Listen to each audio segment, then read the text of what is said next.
ఆసక్తి మారు మనసు పొందుటకు ఆసక్తిని కనపరచాలి. ప్రకటన గ్రంథం 3వ అధ్యాయం 19వ వచనం. పరిశుద్ధత పట్ల ఆసక్తిని కనపరచాలి. సంఖ్యాకాండం 25వ అధ్యాయం 13వ వచనం. ప్రార్థన విషయంలో ఆసక్తిని కనపరచాలి. యాకోబు పత్రిక 5వ అధ్యాయం 17వ వచనం. వాక్యం అంగీకరించుటలో ఆసక్తిని కనపరచాలి. అపొస్తలుల కార్యములు 17వ అధ్యాయం 10 నుండి 12 వచనాలు. దేవుని ఇంటిని కూర్చిన ఆసక్తిని కనపరచాలి. కీర్తన గ్రంథం 69వ అధ్యాయం 9వ వచనం. ప్రభుని సేవించే విషయంలో ఆసక్తిని కనపరచాలి.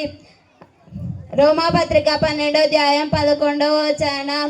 ప్రభు కార్యాభివృద్ధి అందు ఎప్పటికీ ఆసక్తిని కనపరచాలి.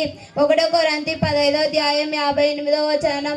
పరిశుద్ధులకు ఉపచారం చేయ విషయంలో ఆసక్తిని కనపరచాలి. హెబ్రీ పత్రిక 6వ అధ్యాయం 10 నుండి 12 వచనాలు.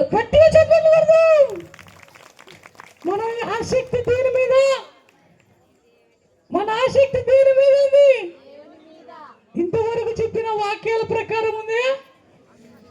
లేదంటే ఆదివారం రోజు ఇంటికాడ ఫుల్గా మటన్ చేసుకొని